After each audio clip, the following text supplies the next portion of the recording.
जय हिंद। आप सभी का स्वागत है एबीसी कोचिंग यूट्यूब चैनल में। इस वीडियो में क्लास 8 सब्जेक्ट मैथ यानी गणित विषय का मॉडल सेट का कंप्लीट सॉल्यूशन देखने वाले हैं, जो कि जैक बोर्ड की तरफ से ऑफिशियली जारी किया गया है। तो सभी छात्र अंत तक बने रहे। इस वीडियो में कंप्लीट सॉल्यूशन के साथ आपको अच्छे से बताने वाला हूँ, समझाने वाला हूँ, ताकि आपको एग्जाम में कोई भी प्रॉब्लम ना हो, कोई भी परेशानी ना हो, आप उसको अच्छे से समझ कर जो है बना लीजिएगा। मैं पूरी तरीके से बारीकी से आपको बताने वाला हूँ। तो सभी छात्र अंत तक बने रहेंगे और आप सभी से रिक्वेस्ट है कि वीडियो को लाइक अपने सभी दोस्तों के साथ शेयर करें। चैनल पर पहली बार आए तो नीचे रेड कलर के सब्सक्राइब बटन को दबाकर चैनल को सब्सक्राइब करने के साथ बेल आइकन को भी प्रेस जरूर कर लेंगे। तो चलिए बच्चों, क्वेश्चन की ओर जाने से पहले इसके कुछ सामान्य निर्देश को भी देख लेते हैं। जैसे कि आप यहाँ पे देखें, साफ साफ दिया गया है कि कुल प्रश्न जो है आप लोगों का 50 पूछे जाएंगे। सभी प्रश्न जो है 1 अंक का होगा। प्रत्येक प्रश्न को उत्तर देना अनिवार्य है।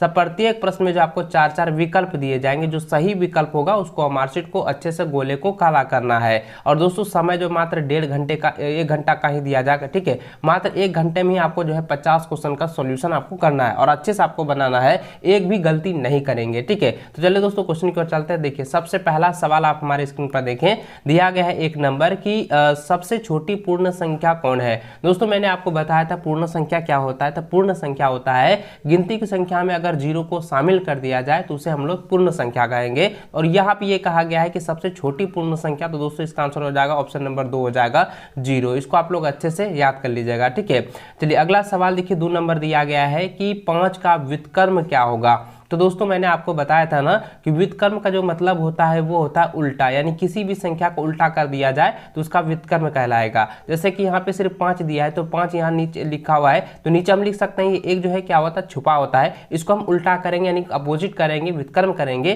तो 1/5 हो जाएगा। तो 1/5 देखिए किस में है, तो 1/5 जो है ऑप्शन नंबर 4 में दिया हुआ है। तो यही आपका आंसर हो जाएगा।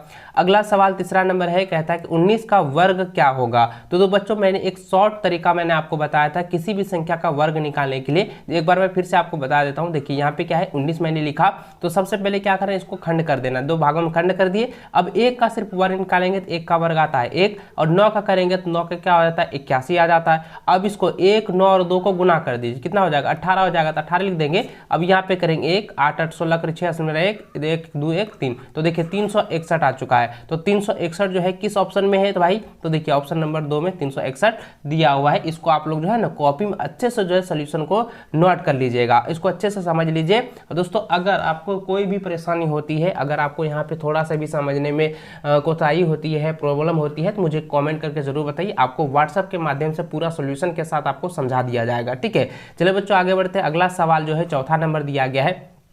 प्रश्न है कि 900 का वर्गमूल ज्ञात कीजिए। तो देखिए 900 का वर्गमूल अगर हम ज्ञात करें तो सबसे पहले क्या करेंगे, 900 लिख दिए, इसका वर्गमूल निकालते हैं। तो 30 गुना होता है 30, तो इसी का होगा ना, तो 30 का इसका क्या करें, 2 का 1 को निकाल दीजिए 30, तो यही हो गया क्या, वर्गमूल निकल चुका है। तो देखिए ऑप्शन नंबर 1 इसका सही आंसर होगा। अगला सवाल देखिए 5वां नंबर दिया है कि 11 का घन कितना होगा। तो 11 का घन का मतलब क्या होता है, यानी कि 11 को जो है 3 बार गुना करना है। तो 11 गुना 11 गुना 11, तो 11 गुना 11 करेंगे 121, 121 गुना 11 करेंगे कितना होता है, 1331 होता है। तो देखिए 1331 किस में है, तो ऑप्शन नंबर 3 में दिया हुआ है। तो यही आपका आंसर हो गया। अगला सवाल देखिए 6ठा नंबर दिया गया कि 8/27 का घनमूल होगा। तो 8/27 का घनमूल निकालेंगे तो सबसे पहले क्या करेंगे, 8 का घनमूल निकालें बच्चों, तो इसका आंसर क्या होगा, इसका घनमूल निकालते आता 2, और 27 का निकालेंगे कितना आएगा, 3, तो 2 बट्टा कितना हो जाएगा 3, तो 2/3 किस में है, 2/3 जो है ऑप्शन नंबर 1 में दिया हुआ है। तो यही आपका आंसर हो गया। ठीक है, चलिए अगला सवाल देखिए 7वां नंबर दिया गया है। प्रश्न है कि 5 पर पूर्णांक जो है यानी 5 पर पावर 3 का सही मान होगा। तो 5 जो है इसका पावर, तो यानी 5 पर पावर 3 है, तो 3 का मतलब ये हो गया कि 5 को जो है ना 3 बार गुना करना है, एकदम 3 बार जो है एकदम गुना कर दीजिए। तो 5 25, 25 पंचे 125, तो ये 125 जो है, अब देखिए 125 किस ऑप्शन में है, तो ऑप्शन नंबर 2 में दिया हुआ। तो यही आंसर हो गया। अगला सवाल दिया गया है कि x पर पावर 0 का मान होगा। बच्चों, मैंने आपको बताया था कि किसी भी संख्या पर अगर 0 पावर में रहे तो उसका इसका मान डायरेक्ट आपको 1 लिख देना है। अगर मान के चलिए यहाँ पे 999 पर पावर 0 रहेगा तो इसका डायरेक्ट मान लिख दीजिएगा 1, क्योंकि देखिए किसी भी संख्या, कोई चाहे वो अनगिनत संख्या हो या एकदम सबसे बड़ी संख्या, सबसे छोटी संख्या, कोई भी संख्या रहे, अगर उस पे पावर अगर 0 दिया रहे ना तो हमेशा आप याद रखें उसका जो आंसर होगा वो 1 के बराबर होता है। ठीक है, इसलिए दोस्तों आपको यहाँ पे सटीक आंसर दे देना है। यहाँ पे क्या हो जाएगा, x पर पावर 0 जो दिया है तो इसका मान हो जाएगा 1। ऑप्शन नंबर 2 इसका सही आंसर होगा। अगला सवाल देखिए, ये जो है 9 नंबर सवाल जो है काफी इंपॉर्टेंट, इसको समझिएगा। दिया गया है कि एक संख्या AB का विस्तृत रूप है, तो यहाँ पे विस्तृत रूप देखिए, यहाँ पे A और B दिया है, A इंटू B दिया है, तो इकाई दायित्व समझते हैं ना, तो इसको हम लोग कहते हैं इकाई। ठीक, इसको क्या कहते हैं, इकाई कहते हैं। और इसको क्या कहते हैं, इसको हम दाही कहते हैं। दाही कितने होते हैं, दाही जो होता है इकाई 1 के बराबर और दाही जो है 10 के बराबर होता है। तो अब देखिए यहाँ मान के चलिए कोई भी संख्या हम 15 लेते हैं तो 15 का क्या 10 + 5 लिख सकते हैं, तो 10 + 5 हो गया 15। उसी प्रकार यहाँ पे लिखना है A गुना B दिया है ना, तो इसको हम क्या लिखेंगे, A जो होगा ना तो A क्या हो जाएगा, वो 10A हो जाएगा, और प्लस क्या लिखेंगे, B हो जाएगा, जो कि हम जोड़ के लिख सकते हैं AB। ठीक है, तो ये हो जाएगा ऑप्शन नंबर, देखिए कहाँ पर है, ऑप्शन नंबर 20 में सही आंसर दिया गया है। तो ऑप्शन 20 का सही आंसर होगा, इसको सटीक आंसर आप लोग कॉपी में नोट कर लीजिए। अगला सवाल देखिए 10वां नंबर दिया गया है कि कौन सा 3 से विभाज्य है। तो देखिए 3 से विभाज्य कहता है यानी 3 से भाग लग जाने वाला संख्या। तो यहाँ पे 3 से भाग, जैसे कि 120 दिया तो ये 3 से पूरी जो है कट जाता है, 40 बार में 3 से पूरी तरह से विभाजित हो जाता है। तो आप इसको भाग करके देख लीजिए। चलिए अगला सवाल देखिए 11 नंबर दिया गया है कि निम्न में एक पदी व्यंजक है।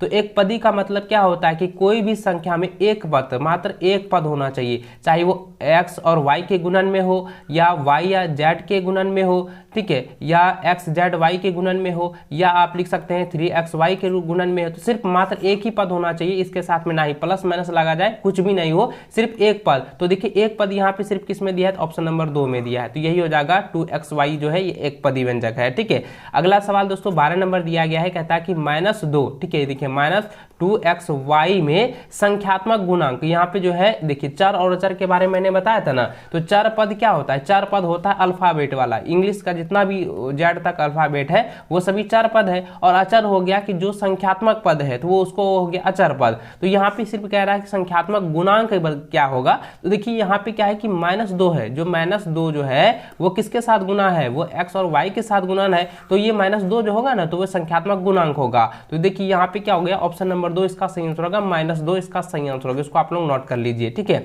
अगला सवाल देखिए 13 नंबर दिया गया, जो कि आपका सूत्र से दिया हुआ है। 13 नंबर सवाल कहता है कि a² - 2ab + b² का गुणनखंड होगा। तो बच्चों इसके बारे में तो आप लोग को ऑलरेडी पता होगा, क्योंकि a - - 2ab + b² का जो फॉर्मूला होता है ना, तो क्या होता है, देखिए एक फॉर्मूला होता है, मैं आपको यहाँ पे लिख के दिखा देता हूँ। देखिए a² - 2ab + b², तो इसका फॉर्मूला क्या होता है बच्चों, a + b into a - b होता है, a + b into a - b होता है। अब इसी फॉर्मूले के अनुसार आपको यहाँ पे बताना है, तो इसको हम डायरेक्ट भी लिख सकते हैं ना, तो a + b इंटू -b, तो ये भी हम डायरेक्ट लिख सकते हैं। ठीक है, लेकिन अब इसको क्या कहते हैं, गुणनखंड के रूप में आपको व्यक्त करके बता देना, इसको सिद्ध करके ही बता देते हैं। देखिए इसको क्या करेंगे, सबसे पहले इसको आप हटाइए, इसको आप छोड़ दीजिए, अब इसको यहाँ पे लेते हैं। तो देखिए इसको हम सिर्फ लिख सकते हैं, देखिए इसको हम ऐसे लिख सकते हैं a² माइनस लिख सकते हैं ab, ठीक है, उसके बाद यहाँ पे -ab लिख सकते हैं, उसके बाद यहाँ लिखेंगे +b²। अब देखिए इस दोनों में कॉमन क्या आ रहा है, इस दोनों में कॉमन आ रहा है a, तो a कॉमन बाहर निकालेंगे तो a माइनस यहाँ पे b बचेगा। अब इस दोनों में क्या निकालेंगे, तो यहाँ पे देखिए -b बाहर आ रहा है, तो यहाँ पे सिर्फ a और यहाँ पे -b बचा। अब देखिए a - b और यहाँ पे क्या हो जाएगा, a - b हो जाएगा। तो a - b और a - b, देखिए a - b और a - b किस में है, तो a - b और a - b जो है ये दिया हुआ ऑप्शन बी में, तो ऑप्शन 2 जो है इसका सही आंसर होगा, इसको आप लोग अच्छे से नोट कर लीजिए। अगला सवाल देखिए 14 नंबर दिया गया है, कहता है x², ठीक है, यहाँ पे देखिए x² - 9 का जो है गुणनखंड होगा। तो सबसे पहले क्या करेंगे, x² लिखेंगे और 9 का 3 लिख सकते हैं, 3²। अब ये बताइए a² - b² का फॉर्मूला क्या होता है, तो a² - b² का फॉर्मूला होता है a + b into a - b, यही ना फॉर्मूला होता है। तो अब यहाँ पे लिख सकते हैं, तो देखिए ax + 3 हो गया, ठीक है, और इंटू में लिखेंगे x + -3 हो गया, तो यही इसका आंसर हो गया। तो देखिए किस में दिया गया है, तो ये बच्चों दिया है ऑप्शन नंबर 1 में, ठीक है, तो ये इसका राइट आंसर होगा। अगला सवाल देखिए 15 नंबर दिया गया है, कहता है कि 3x + 2 = 5 में x का मान ज्ञात कीजिए। तो ये जो क्वेश्चन दिया है ना, इसको आप लोग यहाँ देखिए, तो यहाँ पे जो है सबसे पहले दिया है 3x + 2 बराबर दिया है 5, तो आप लिख सकते हैं 3x बराबर क्या हो जाएगा 5 माइनस 2 हो जाएगा, 5 माइनस 2, क्योंकि ये प्लस इधर आके क्या हो जाएगा माइनस हो जाएगा। अब यहाँ पे लिखेंगे 3x बराबर कितना हो गया 3 हो गया, तो x बराबर लिखेंगे 3/3 यानी कितना 1, तो ये हो गया एक आंसर। तो x का मान कितना निकला 1 आया, तो ये ऑप्शन नंबर 1 जो है इसका सही आंसर होगा। इसको आप लोग नोट डाउन कर लीजिए, इसको अच्छे से रख लीजिएगा, उसको बनाइएगा। जितना आप रिविजन करिएगा ना उतना बढ़िया रहेगा, क्योंकि मैथ जो है ना जितना आप रिविजन करेंगे उतना ही आपको फायदामंद होगा, क्योंकि इसको तो आप रख नहीं सकते हैं। ठीक है, चलिए अगला सवाल देखिए 16 नंबर दिया गया है, कहता है कि 3 लगातार पूर्णांकों का योगफल जो है वो 51 है, तो पूर्णांक ज्ञात कीजिए। तो सबसे पहले बच्चों क्या लिखना है कि माना की, ठीक है, लिखेंगे माना पहला पूर्णांक हो जाएगा। देखिए पहला पूर्णांक हम ले लिए, तो पहला पूर्णांक x ले लेते हैं, तो दूसरा पूर्णांक क्या हो जाएगा दूसरा पूर्णांक होगा वो x+1 ले लीजिए, और तीसरा क्या हो जाएगा तीसरा जो होगा वो हो जाएगा x प्लस हम 2 ले लेते हैं। ठीक है, इस प्रकार से ले लिए। अब यहाँ पे प्रश्न से ये कहता है कि तीनों का योगफल जो है यानी कि x+1 और x+2 इसका जो है योगफल होता है वो 51 होता है। अब इसको जोड़ेंगे x और x या 3 x, और यहाँ पे इसको करेंगे 3 बराबर कितना हो गया 51 हो गया। ठीक है, अब यहाँ पे क्या करेंगे तो देखिए 3x है और लिखेंगे 51 हो गया माइनस 3 करेंगे तो कितना हो जाएगा 3x बराबर कितना हो जाएगा 48 हो जाएगा, 48 ना हो गया। अब देखिए यहाँ पे x बराबर हम निकालेंगे तो 48 बट्टा कितना 3, तो 16 3 48, तो देखिए अब x का मान हो गया 16, तो इसका मान हो गया 16, और 16 में 1 जोड़ेंगे कितना हो गया 17, और 16 में 2 जोड़ेंगे कितना हो जाएगा 18। तो देखिए 16 17 18, तो 16 17 18 किस ऑप्शन में दिया गया भाई, तो 16 17 18 जो है ऑप्शन नंबर 2 में दिया हुआ है। तो देखिए यही आंसर हो गया आपका। ठीक है, अगला सवाल 17 नंबर दिया गया है, इसको समझना बहुत ही ज्यादा जरूरी है। देखिए यह सवाल दिया गया है कि 40 का कितना प्रतिशत 16 है। दोस्तों इसको समझना बहुत इंपॉर्टेंट है, इसको आप लोग अच्छे से ध्यान में समझेंगे। ठीक है, ध्यान से पढ़ी देखें। तो देखिए दोस्तों सबसे पहले कितना है टोटल कहता है कि 40 का कितना प्रतिशत 16 है, तो सबसे पहले लिखेंगे 16 बट्टा लिखेंगे 40। ठीक है, और देखिए प्रतिशत का होता है 100, तो 100 लिख दिए। ठीक है, ये हो गया परसेंट में। अब इसको हम कटा सकते हैं, 0 0 कट जाएगा, 4 चौके कितना 16, तो 4 दाई कितना हो गया 40, तो ये हो गया 40। ठीक है, अब देखिए ये 40% तो हुआ, यहाँ पे आप समझिए ये 40% तो हुआ, लेकिन अब करना क्या है बच्चों, आपको समझना है ये जो 40 सिर्फ हुआ ये 40% में आ गया, तो ये इसका आंसर क्या हो जाएगा ऑप्शन नंबर 3 हो जाएगा 40%, ये ऑप्शन 3 इसका राइट आंसर होगा। ठीक है, अगला सवाल देखिए 18 नंबर दिया गया है कि 15 आमों का समूह में 60% आम बिल्कुल पके हुए हैं, तो पके हुए आमों की संख्या क्या होगी। तो सबसे पहले क्या लिखेंगे 50 लिखेंगे, उसके बाद क्या हो जाएगा 60% यानी कि 60 बटा कितना 100। ठीक है, 100 इसको कटा दिए तो कितना हो जाएगा 6 पंचे 30, तो यानी कि 30 आम जो है पूरी तरह से पका हुआ है, तो ये ऑप्शन नंबर 3 इसका सटीक आंसर होगा, इसका सही आंसर होगा। ठीक है, अगला सवाल देखिए 19 नंबर दिया गया है, कहता है यदि x बराबर 1 और y बराबर -2 हो तो x² प्लस y² का जो है मान क्या होगा। तो इसको देखिए x का मान कितना दिया है तो 1, तो यहाँ पे 1 का स्क्वायर लिखेंगे, प्लस दिया है प्लस लिखेंगे, और y का स्क्वायर कितना दिया है -2, तो -2 इसका लिखेंगे। अब 1 का स्क्वायर करेंगे 1 हो जाएगा, और 2 का करेंगे कितना हो जाएगा 2 दूनी हो जाएगा 4, तो 4 1 कितना 5, तो देखिए इसका मान कितना निकला 5 निकल चुका है, जो कि ऑप्शन नंबर 3 इसका सही आंसर हो जाएगा। ठीक है, अगला सवाल देखिए 20 नंबर दिया है कि 7 के घन का इकाई अंक क्या होगा। तो 7 का घन यानी कि 7 को 3 बार गुना करना है। ठीक है, तो 7 गुना 7 लिखेंगे, तो 7 या 21 गुना 7 कर दीजिए। देखिए 21 गुना 7 करेंगे तो कितना आएगा। देखिए मैंने कई बार आप लोगों को बताया है, इसको अच्छे से समझाया था कि किस प्रकार से आपको गुना करना है, किस प्रकार से आपको व्यतीत करना है। तो 7 गुना 7 करेंगे तो 7 7 49, 49 गुना 3 करेंगे कितना हो जाएगा 343। अब देखिए इसमें इकाई संख्या क्या है, इकाई संख्या इसमें देखिए दोस्तों यह जो है 3 जो है यह इकाई संख्या है। ठीक है, तो इसलिए दोस्तों इसका आंसर क्या हो जाएगा ऑप्शन नंबर 3 हो जाएगा 3। ठीक है, इकाई संख्या कितना निकला 3 निकला, तो ऑप्शन 3 इसका सटीक आंसर होगा। चलिए अगला सवाल देखिए 21 नंबर दिया गया है कि एक घड़ी का अंकित मूल्य जो है 2000 है, इस पर जो है 10% बट्टा दिया जाता है, तो विक्रय मूल्य क्या होगा। तो 10% बट्टा निकालेगा ना, सबसे पहले क्या करेंगे लिखेंगे 2000 रुपये है। ठीक है, माइनस क्या करेंगे 2000 का कितना है 2000 का लिखेंगे, 2000 का हो जाएगा 10% बट्टा, तो 10% लिख दिए। अब देखिए ये 10 0 0 कट गया, ये 0 कट गया, तो इसको हम करेंगे 2000 में 200 घटा देंगे कितना हो जाएगा 1800 रुपया, तो ये 1800 रुपया जो है इसका विक्रय मूल्य होगा, तो ऑप्शन नंबर 4 इसका सही आंसर हो गया। ठीक है, अगला सवाल दिया गया कि 75 पैसा का 2 रुपया का अनुपात कितना होगा। तो देखिए 75 पैसा, चूंकि हम जानते हैं दोस्तों कि 1 रुपया में कितना 100 पैसा होता है, 100 ना पैसा होता है, तो यहाँ पे देखिए 75 पैसा दिया तो 75 लिख दिए, उसके बाद बट्टा हो जाएगा 2, तो 2 का गुना 100 हो जाएगा 100 पैसा, यानी कि 200 पैसा हो जाएगा 2 रुपया। अब इसको हम कटा सकते हैं, देखिए 25 दिया कितना 75, 25 8 100, यानी कि 3 अनुपात हो गया 8, 3 अनुपात 8 किस में है, तो ऑप्शन नंबर ए में दिया हुआ है 1 में, ठीक है, यही आंसर हो गया।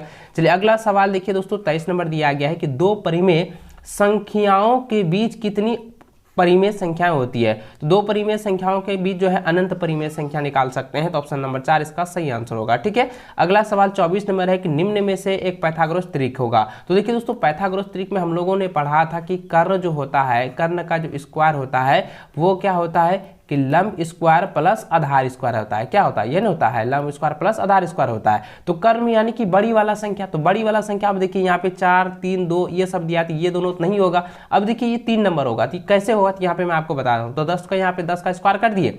अब देखिए यहाँ पे क्या है 8 स्क्वायर लिखे प्लस 6 स्क्वायर लिखे। अब इसको क्या करेंगे, 10 का 1 स्क्वायर 100 हो गया, और इसको करेंगे 8 8 64, और इसका हो जाएंगे 36। तो देखिए 36 और 64 को अगर हम जोड़ते हैं तो ये मेरा कितना निकलता है, तो ये निकलता है 100। तो यही जो है मेरा पाइथागोरस प्रमेय को त्रिक को बताता है, तो इसलिए ऑप्शन नंबर 3 इसका सही आंसर होगा, ठीक है।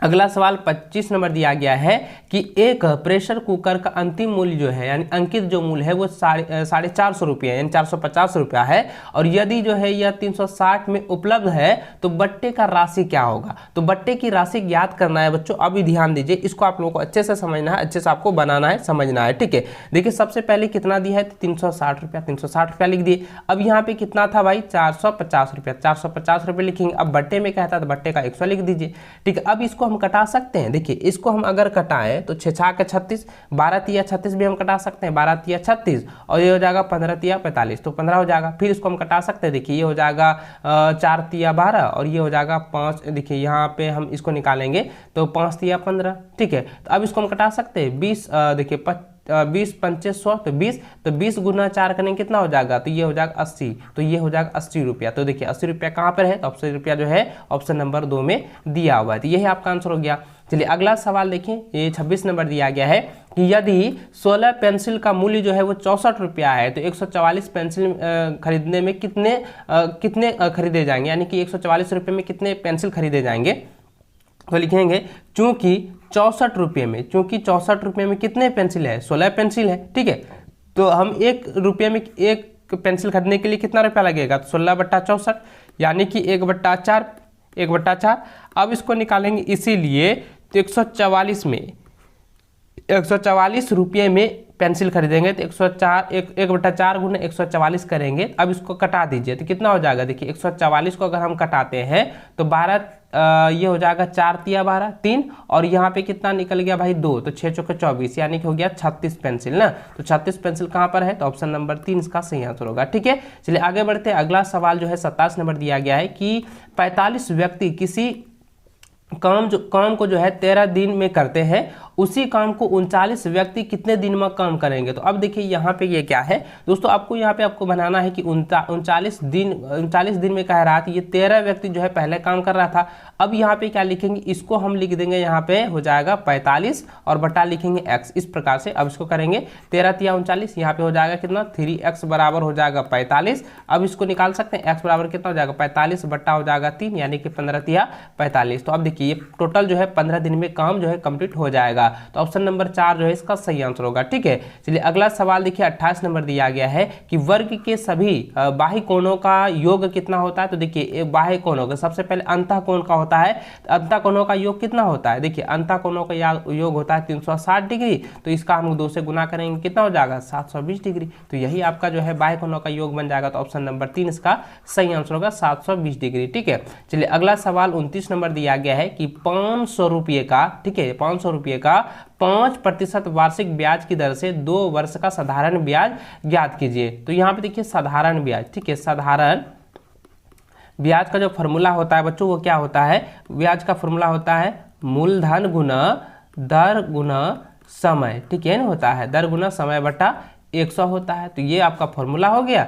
अब इस फॉर्मूले के अनुसार आपको व्यक्त करना है। तो मूलधन कितना है वो 500 रुपये है, तो 500 रुपये लिखेंगे। दर कितना है तो 5% है, और समय जो है 2 साल का है, तो अभी लिखेंगे बट्टा 100। अब इसको हम कटा सकते हैं, 0 0 कैंसिल, तो 25 दूनी कितना 50। तो अब देखिए 50 रुपया इसका जो है साधारण ब्याज होगा। तो 50 रुपया किस में है तो ऑप्शन नंबर 3 में दिया हुआ। तो यही आपका आंसर हो गया। अगला सवाल देखिए 30 नंबर दिया गया है कि निम्न में से कौन 2D आकृति है। तो यहाँ पे देखिए दोस्तों ये आयत जो है ना ये 2D आकृति है। दोस्तों मैंने आपको बताया था ये आकृति जो एक सिंगल लेयर होता है, तो सिंगल लेयर क्या हो जाएगा 2D आकृति हो गया। ठीक है, अगर यहाँ पे देखिए घन और घनाभ जो होता है ना, घन घनाभ बेलन शंकु ये सब जो है 3D आकृति का होता है। तो यहाँ पे आपको याद रखना है कि आयत जो है वो 2D आकृति होता है। ठीक है, चलिए अगला सवाल दिया गया है कि निम्नांकित में से कौन आयरल सूत्र है। तो आयरल सूत्र कौन सा है बच्चों, तो ऑप्शन नंबर 1 हो जाएगा F + V = E + 2। Option number 1 इसका राइट आंसर होगा। अगला सवाल देखिए दिया गया है कि एक समचतुर्भुज का क्षेत्रफल ज्ञात कीजिए जिसके विकर्ण की लंबाई क्रमशः जो है 24 सेंटीमीटर और 10 सेंटीमीटर है। तो देखिए समचतुर्भुज का क्षेत्रफल क्या होता है, तो समचतुर्भुज का जो है क्षेत्रफल होता है बच्चों, ये होता है, देखिए यहाँ पे आपको करना क्या, अब यहाँ पे आपको समझना है, इसको अच्छे से आप लोग ध्यान में रखेंगे, इसको आप लोगों को अच्छे से बनाना है, इसको अच्छे से आप लोग जो है कॉपी में नोट कर लीजिएगा। ठीक है, तो इसका जो फॉर्मूला होता है दोस्तों 1/2 गुना विकर्णों का योग। तो विकर्ण जो है जो 24 सेंटीमीटर एक दिया है 10 सेंटीमीटर। अब इसको कटा सकते हैं, तो 12 दूनी 24 दिया कितना हो गया 120 सेंटीमीटर स्क्वायर, 120 सेंटीमीटर स्क्वायर। तो 120 सेंटीमीटर स्क्वायर किसमें है तो ऑप्शन नंबर 4 में दिया हुआ है। तो यही आपका आंसर हो जाएगा। ठीक है, चलिए अगला सवाल देखिए 33 नंबर दिया है कि यदि किसी समलंब की समांतर भुजाएं जो है वो कितना है वो 6 सेंटीमीटर और 8 सेंटीमीटर तथा ऊंचाई जो है 5 सेंटीमीटर है, तो समलंब चतुर्भुज का क्षेत्रफल क्या होगा। तो दोस्तों समलंब चतुर्भुज का क्षेत्रफल होता है 1/2 इंटू ये होता है समांतर भुजाओं का योग, तो यानी कि 6 + 8 हो जाएगा, और गुना होता है ऊंचाई, तो लिखेंगे 5। तो अब लिखेंगे 1/2 गुना हो जाएगा 14 गुना हो जाएगा 5, तो 7 दूनी कितना होता है 14, तो कटा दे तो 7 × 5 कितना 35, तो 35 सेंटीमीटर स्क्वायर हो जाएगा। तो 35 सेंटीमीटर स्क्वायर कहाँ पर है तो ऑप्शन नंबर 1 में दिया हुआ। तो यही आपका आंसर हो जाएगा। ठीक है, अगला सवाल देखिए दिया गया है 34 नंबर कि घन का कुल पृष्ठीय क्षेत्रफल क्या होगा। तो दोस्तों घन का जो कुल पृष्ठीय क्षेत्रफल होता है तो 6 गुना होता है भुजा स्क्वायर। ठीक है, 6 गुना भुजा स्क्वायर, लेकिन यह भुजा का हम लोग क्या करते हैं ए से व्यक्त करते हैं, लेकिन यहाँ पे क्या है सिर्फ एल से व्यक्त किया गया है, इसलिए दोस्तों इसका आंसर आएगा 6l²। तो 6l² कहाँ है ऑप्शन नंबर 2 इसका सही आंसर होगा। ठीक है, अगला सवाल देखिए यहाँ पे 35 नंबर दिया गया है कि एक बेलन की त्रिज्या, जो एक बेलन की जो त्रिज्या है वो कितना है वो 14 सेंटीमीटर दिया हुआ है, और उसकी ऊंचाई जो है वो 10 सेंटीमीटर है। तो बेलन का वक्र पृष्ठीय क्षेत्रफल ज्ञात कीजिए। तो देखिए बेलन का जो वक्र पृष्ठीय क्षेत्रफल होता है, तो बेलन का वक्र पृष्ठीय क्षेत्रफल क्या होता है बच्चों, अब इसका फॉर्मूला यहाँ पे बता रहा हूं। तो इसका सूत्र होता है 2πr × h। तो अब देखिए ये 2 है, अब लिखिए पाई का मान कितना होता है 22/7 होता है, और r का मान कितना है, त्रिज्या कितना है 14 सेंटीमीटर, 14 लिखेंगे, और ऊंचाई कितना है 10 है, तो 10 लिख दी। अब इसको कटा दीजिए, 7 दूनी कितना 14। अब देखिए 22 दूनी 44, 44 दूनी 88, 88 गुना 10 करेंगे कितना हो जाएगा 880 सेंटीमीटर हो जाएगा स्क्वायर। देखिए 880 सेंटीमीटर स्क्वायर किस में है तो ऑप्शन नंबर 3 में दिया हुआ है, तो ऑप्शन 3 इसका राइट आंसर होगा। अगला सवाल देखिए दिया गया है 36 नंबर कि यदि घन की एक भुजा 8 सेंटीमीटर है तो घन का आयतन क्या होगा। तो दोस्तों घन का आयतन क्या होता है आप मुझे कमेंट करके जरूर बताइएगा, क्योंकि दोस्तों इसके बारे में मैंने आपको पहले ऑलरेडी जो है अच्छे से मैंने आपको समझाया था कि घन का जो है आयतन क्या होता है, और घन के आयतन के बारे में मैंने आपको लोगों को अच्छे से बताया था कि घन का जो आयतन होता है ना उसका होता है भुजा का क्यू, यानी कि भुजा को 3 बार गुना करना है। तो यहाँ पे देखिए भुजा कितना 8 सेंटीमीटर है, तो 8 गुना 8 करेंगे, तो 8 64 8 करेंगे कितना हो जाएगा 512। तो देखिए 512 सेंटीमीटर हो जाएगा क्यूब। ठीक है, तो यहाँ पे देखिए 512 सेंटीमीटर क्यूब कहाँ है तो ऑप्शन नंबर 2 में दिया हुआ, यही आपका आंसर हो गया। ठीक है, अगला सवाल यहाँ पे देखिए दिया गया है 37 नंबर कि यदि बेलन की त्रिज्या और ऊंचाई क्रमशः जो है 7 सेंटीमीटर और 10 सेंटीमीटर है तो बेलन का आयतन ज्ञात कीजिए। तो देखिए बेलन का जो आयतन होता है ना, तो बेलन का जो आयतन का जो फॉर्मूला होता है वो होता है πr² × h। तो अब देखिए पाई का मान हो जाएगा 22/7, और r का जो है मान दिया वो 7 सेंटीमीटर है, तो 7 को r² में करेंगे तो यानी 7 गुना 7 लिखेंगे, और ऊंचाई कितना है 10, तो ये 10 हो गया, तो ये 7 और ये 7 कट जाएगा। आप इसको गुना करेंगे 22 गुना 7 करेंगे कितना हो जाएगा 22 7 यानी 154 हो जाएगा, 154 गुना 10 करेंगे कितना हो जाएगा 1540 सेंटीमीटर क्यूब हो जाएगा। तो यहाँ पे देखिए क्यूब हो गया, तो अब देखिए 1540 सेंटीमीटर क्यूब, तो ऑप्शन नंबर 1 इसका सही आंसर होगा। ठीक है, अगला सवाल देखिए 38 नंबर दिया है कि घनाभ का आयतन ज्ञात कीजिए यदि घनाभ की लंबाई, चौड़ाई और ऊंचाई क्रमशः जो है 6 मीटर, 3 मीटर और 2 मीटर है। तो घनाभ का जो आयतन का फॉर्मूला क्या होता है बच्चों? घनाभ का आयतन का फॉर्मूला होता है L गुना B गुना H होता है। तो लिखेंगे 6 गुना 3 गुना 2 लिखेंगे, और 6 3 18 दूनी कितना? 18 दूनी 36 सेंटीमीटर हो जाएगा क्यूब। तो यहाँ पे सिर्फ मीटर दिया है ना, तो यहाँ पे आपको क्या करना है? सिर्फ मीटर क्यूब लिखना है। ठीक है, तो यहाँ पे मीटर क्यूब हो जाएगा। तो देखिए मीटर क्यूब कहाँ पे है? तो ऑप्शन नंबर 2 में दिया हुआ है। तो ऑप्शन 2 इसका सटीक आंसर होगा, सही आंसर होगा। दोस्तों आई होप कि इस वीडियो में आपको अच्छे से समझ में आ गया होगा और अच्छे से आप लोग समझ रहे होंगे कि किस तरीके से सॉल्यूशन करना। पूरी सॉल्यूशन को आसान तरीके से मैं आपको बता रहा हूँ, इसलिए वीडियो को लाइक अपने सभी दोस्तों के साथ शेयर भी जरूर करते जाएंगे। देखिए अगला सवाल 39 नंबर दिया गया है कि घन के कुल कितने किनारे होते हैं? तो घन के दोस्तों कितने किनारे होते हैं? तो घन के जो है टोटल जो है 12 किनारे होते हैं, आपको याद रखना है। ठीक है, ऑप्शन 3 इसका राइट आंसर होगा। अगला सवाल देखिए दिया गया है कि 4 का मिलान चिन्ह जो है ज्ञात कीजिए। तो 4 का जो मिलान चिन्ह क्या होता है? 1 और 5 होता है ना, तो इस तरह से होगा। तो 1 और 5 ऑप्शन 2 इसका जो है सटीक आंसर होगा। अगला सवाल है कि वर्ग अंतराल 30 और 40 का वर्ग चिन्ह ज्ञात कीजिए। तो इसको हम 2 तरीके से ज्ञात कर सकते हैं। सबसे पहले करेंगे क्या कि 30 और 40 को जोड़ दीजिए, कितना हो गया? 70 हो गया। अब 70 का बट्टा में 2 कर दीजिए, 2 अंक है तो 2 कर दीजिए, कितना हो गया? 35। तो ये इस प्रकार से हो गया। और इस पर अब क्या करना है? अब इसको देखिए, ये पहला तरीका हुआ। और दूसरा तरीका में क्या करना है बच्चों? इसमें क्या करना? घटा दीजिए, 10 हो गया और इसको कर दीजिए 2 से भाग। तो 2 से भाग कितना हो गया? 5। अब देखिए क्या करेंगे, निम्न वाला जो है ना इसमें 5 जोड़ दीजिए, हो गया 35। तो इसी प्रकार से आप 2 तरीके से भी ज्ञात कर सकते हैं। तो दोस्तों इसका जो आंसर होगा ना, ये ऑप्शन नंबर डी हो जाएगा। वर्ग चिन्ह क्या हो जाएगा? ये हो जाएगा ऑप्शन नंबर 4, इसका हो जाएगा 35। ठीक है, अगला सवाल देखिए दिया गया है कि 42 नंबर की वर्ग अंतराल 20 और 30 की माप क्या होगा? तो अब देखिए इसमें माप कह रहे हैं इसके बीच की निकालना है। तो इसका बीच निकालेंगे तो 20 और 30 को हम जोड़ेंगे, कितना हो जाएगा? 50। 50 से आधा करेंगे, कितना हो जाएगा? 25। तो ऑप्शन 4 इसका राइट आंसर होगा। ठीक है, चलिए अगला सवाल दिया गया है 43 नंबर, कहता है कि आंकड़ों के सबसे बड़े एवं सबसे छोटे प्रेक्षकों के अंतर को क्या कहते हैं? तो उसको हम लोग कहते हैं परिसर कहते हैं। ठीक है, तो ऑप्शन 4 इसका जो है सही आंसर होगा। अगला सवाल 44 नंबर है, कहता है वृत्त आलेख का दूसरा नाम क्या है? तो वृत्त आलेख का दूसरा नाम को हम लोग कहते हैं पाई चार्ट। ठीक है, ऑप्शन नंबर 2 इसका सही आंसर होगा। अगला सवाल देखिए 45 नंबर, कहता है कि 2 सिक्कों को एक साथ उछालने से हमें कुल कितना परिणाम प्राप्त होंगे? तो देखिए यहाँ पे बच्चों समझना है आपको, यहाँ पे 2 सिक्के हैं। क्या है? 2 सिक्के हैं। 2 सिक्कों को एक बार उछाला जाता है ना, तो 2 सिक्कों को एक बार उछाला जाता है। देखिए 2 सिक्कों में क्या होते हैं? 2 सिक्का है, यहाँ पे समझिए 2 सिक्का दिया गया है। तो 2 सिक्कों में क्या होता है? एक सिक्का में सबसे पहले देखिए, एक सिक्का में क्या होता है? एक फलन होता है ना, तो यहाँ पे एक ऐसे करके भारत और एक पैसा और भारत रहता है। तो इसमें क्या होता है? 2 फलन होते हैं। क्या होते हैं? 2 फलन होते हैं। अब देखिए 2 में कितना हो गया? 4 फलन हो गया ना, तो 4 फलन में होते हैं। अब देखिए कहता है कि उछालने पर हमें कुल कितना परिणाम प्राप्त होगा? तो परिणाम क्या हो जाएगा? यहाँ पे 4 है और यहाँ पे 1 निकलेगा, तो क्या हो जाएगा? इसका दोस्तों आंसर हो जाएगा ऑप्शन नंबर 1 हो जाएगा।